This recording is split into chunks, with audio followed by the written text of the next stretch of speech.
El iluminista antes del iluminismo, como Spinoza anticipó la caída de la religión. ¿Alguna vez te has preguntado qué tan lejos puede llegar una sola mente cuando se libera del miedo? ¿Qué ocurre cuando un hombre decide pensar por sí mismo, incluso si eso significa ser expulsado, rechazado y perseguido? ¿Puede una idea, por sí sola, tener el poder de cambiar el curso de la historia humana? En el corazón del siglo XVII, una era sacudida por guerras religiosas, absolutismo político y el renacimiento de la ciencia, nació un hombre que lo arriesgaría todo por una sola causa, la libertad de pensar. Baruch Spinoza no fue un revolucionario en el sentido clásico. No fundó una escuela, no lideró un movimiento, ni siquiera dejó una obra extensa publicada en vida. Y sin embargo, su influencia se puede rastrear en cada rincón de la filosofía moderna, en cada principio de la democracia secular, en cada visión científica del universo. ¿Cómo lo hizo? ¿Cómo un hombre solo, apartado del mundo, pudo anticipar tanto? Nació en 1632, en Ámsterdam, en el seno de una familia judía sefardita. Su comunidad, formada por judíos expulsados de España y Portugal, buscaba reconstruir su identidad religiosa y cultural después de generaciones de persecución. En ese entorno cerrado, profundamente marcado por la tradición y la vigilancia doctrinal, el joven Spinoza comenzó a hacer preguntas incómodas. ¿Cómo podemos saber que la Biblia es la palabra de Dios? ¿Qué significa realmente obedecer los mandamientos? ¿Acaso la verdad puede ser impuesta por la autoridad? La comunidad no tardó en responder. A los 23 años, fue excomulgado con una de las sentencias más duras jamás registradas por una sinagoga. Fue maldecido, declarado enemigo de la fe y condenado al silencio absoluto por parte de todos los miembros de su pueblo. El documento de excomunión no dejaba lugar a dudas. Spinoza era considerado una amenaza tan grande que ni siquiera debía ser mencionado. No es sorprendente que un joven, solo por pensar diferente, fuera tratado como un criminal espiritual. Pero Spinoza no se quebró. No pidió perdón, no regresó a la ortodoxia. En vez de eso, eligió el exilio interior. Se alejó de todo, adoptó una vida humilde como pulidor de lentes y dedicó el resto de sus días a escribir, reflexionar y dialogar con los grandes pensadores europeos por correspondencia. ¿Por qué alguien rechazaría fama, fortuna y seguridad para abrazar la incertidumbre de la filosofía? ¿Qué vio Spinoza que otros no podían ver? Su visión de Dios fue, sin duda, el núcleo de su ruptura con la tradición. Para Spinoza, Dios no era un ser personal, no era un Padre celestial que escuchaba oraciones, premiaba a los buenos y castigaba a los malvados. Dios, decía, es la naturaleza. Deus ibe natura, una fórmula que cambiaría para siempre la relación entre lo divino y lo mundano. ¿Qué significa eso? ¿Acaso todo es Dios? ¿O Dios es simplemente la totalidad del universo? La implicación era radical: no hay milagros, no hay intervención divina, no hay propósito preestablecido. La naturaleza no tiene intención, simplemente es. Y al ser, lo es todo. No hay un Dios fuera del mundo, porque no hay nada fuera del mundo. Este pensamiento panteísta hizo que muchos lo llamaran ateo. Pero Spinoza no negaba a Dios, lo redefinía. ¿No es más profundo ver a Dios en la totalidad de la existencia que en una figura antropomórfica que se ofende o se enoja? Pero si Dios no es un juez ni un legislador, entonces ¿para qué sirve la religión? Esa fue la pregunta que Spinoza se atrevió a formular en su obra más controvertida, el Tratado Teológico Político. Allí, con una claridad devastadora, argumentó que la religión no es más que un sistema de poder. Que los profetas eran hombres comunes, movidos por pasiones, que hablaban en el lenguaje de su tiempo. Que los textos sagrados no caían del cielo, sino que eran producto de la historia, de las luchas sociales, de las tensiones políticas. ¿No es evidente que cada religión reclama ser la verdadera? ¿Y si todas se equivocaran en sus certezas, pero acertaran en sus aspiraciones? Spinoza no odiaba la religión. La comprendía como un fenómeno humano. Sabía que el miedo a la muerte, la necesidad de justicia, el anhelo de comunidad, podían canalizarse en sistemas simbólicos que dieran sentido. pero se oponía con firmeza a toda religión que se impusiera por la fuerza, que aplastara el pensamiento, que negara la libertad. Y si la verdadera piedad no consistiera en obedecer reglas, sino en comprender el mundo con amor y razón? Su ética, desarrollada en su obra principal, Ética demostrada según el orden geométrico, es una de las más ambiciosas jamás escritas. En ella, Spinoza intenta hacer con la moral lo que Euclides hizo con la geometría, construir un sistema deductivo, basado en principios claros, que conduzca a verdades necesarias. ¿Es posible vivir bien sin recurrir a premios celestiales o castigos infernales? ¿Puede la razón guiarnos hacia la felicidad? Para Spinoza, la libertad no era hacer lo que se quiere, sino entender por qué se quiere lo que se quiere. Cuanto más comprendemos nuestras emociones, nuestras pasiones, nuestras causas, más libres somos. La ignorancia nos hace esclavos, el conocimiento nos emancipa. ¿No es esa una idea profundamente moderna y a la vez profundamente espiritual? Y sin embargo, su tiempo no estaba listo para él. Las universidades lo ignoraban.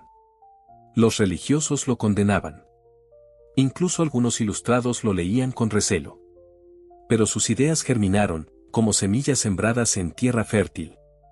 Se infiltraron en los debates sobre tolerancia religiosa, en la defensa de la libertad de expresión, en las teorías del contrato social. ¿Cuántos pensadores posteriores debieron a Spinoza su audacia y su profundidad, aunque no siempre lo admitieran? Mientras la religión comenzaba a perder su monopolio sobre el saber, Spinoza ofrecía una alternativa, una espiritualidad racional, una ética sin miedo, un mundo sin misterios impuestos. Y eso, para muchos, era más peligroso que cualquier herejía. ¿Puede el universo ser comprendido como una ecuación? ¿Y si la clave de la ética no estuviera en las emociones humanas, sino en la lógica? ¿Es posible derivar el sentido de la vida a partir de definiciones, axiomas y teoremas, como si se tratara de un problema matemático? Eso fue exactamente lo que Spinoza se propuso en su obra cumbre, La ética demostrada según el orden geométrico. No era solo un título ambicioso. Era una declaración de intenciones. Spinoza estaba convencido de que la razón, si se aplicaba con rigurosidad, podía desentrañar los misterios más profundos de la existencia. ¿Por qué seguir dependiendo de revelaciones divinas, de textos antiguos y disputas teológicas, si tenemos en nuestras manos el poder del pensamiento racional? La estructura de la ética es inusual, incluso desconcertante.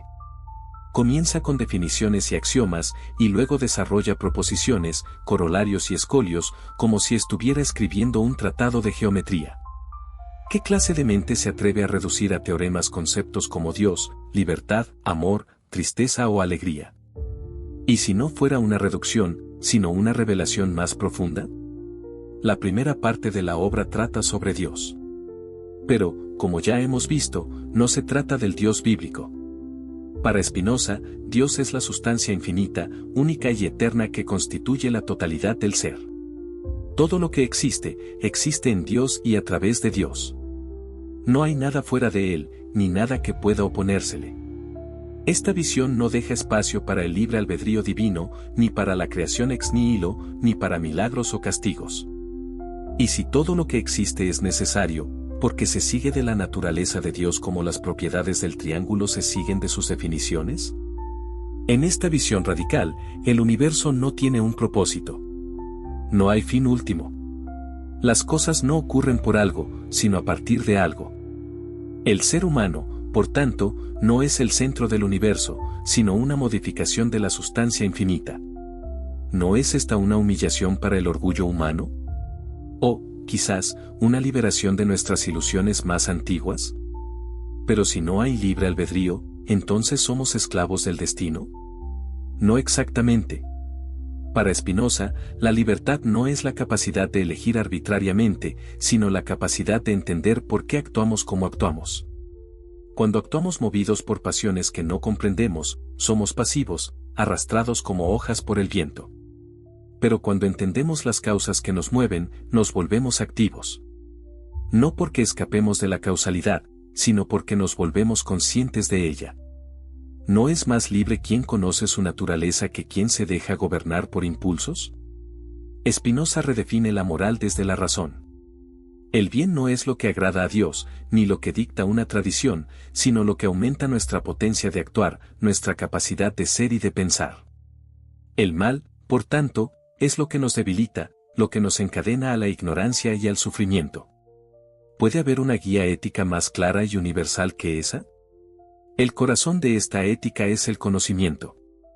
Spinoza distingue tres tipos: el conocimiento por experiencia vaga, el conocimiento racional y el conocimiento intuitivo. Solo este último nos da una comprensión directa de la totalidad, de la unidad entre nuestra mente y la naturaleza. ¿Y si esa comprensión no fuera un privilegio místico, sino una posibilidad real para cualquier ser humano que cultive la razón? Este conocimiento supremo no se alcanza por la fe, ni por la obediencia, ni por la esperanza. Se alcanza por la contemplación clara y distinta de la necesidad del universo. Y cuando lo alcanzamos, dice Spinoza, sentimos un tipo especial de alegría, una beatitud que no depende de nada exterior. ¿No es esa la verdadera salvación? ¿Una paz que no necesita premios, ni templos, ni jerarquías?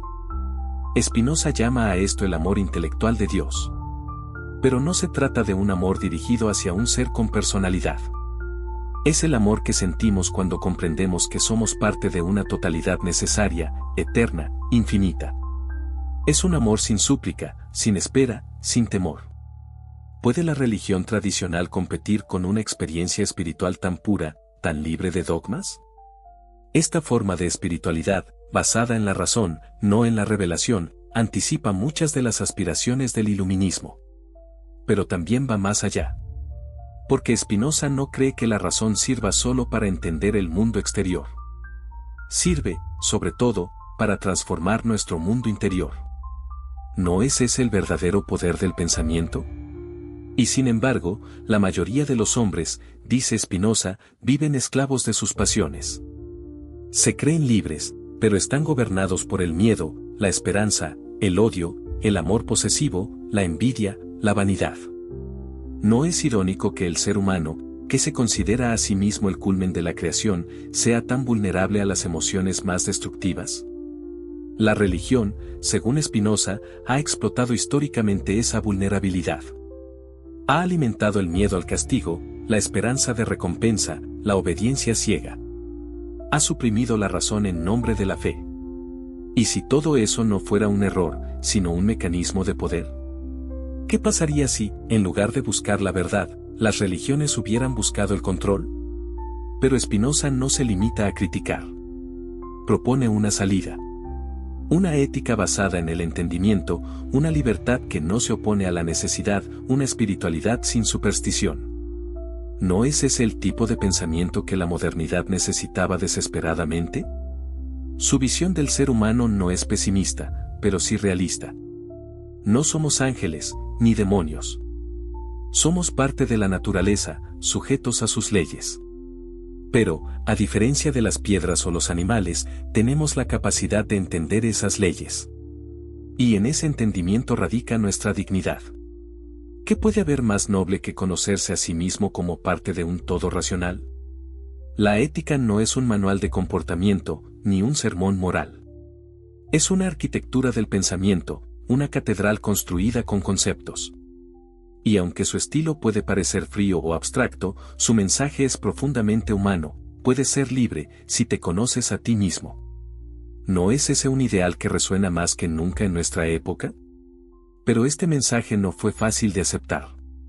Durante siglos, el nombre de Spinoza fue sinónimo de herejía. Incluso cuando sus ideas comenzaron a ser reconocidas, muchos lo citaron sin nombrarlo. Voltaire lo respetaba, pero lo llamaba el filósofo loco. Leibniz lo visitó en secreto, pero luego lo atacó públicamente. ¿Por qué tanto miedo a un hombre que solo escribió, pensó y amó la verdad? Tal vez porque su pensamiento era demasiado poderoso. Demasiado lúcido. Spinoza no ofrecía consuelo, sino claridad. No ofrecía mandamientos, sino comprensión. No ofrecía salvación, sino libertad. Y eso, para una sociedad acostumbrada a obedecer, era demasiado.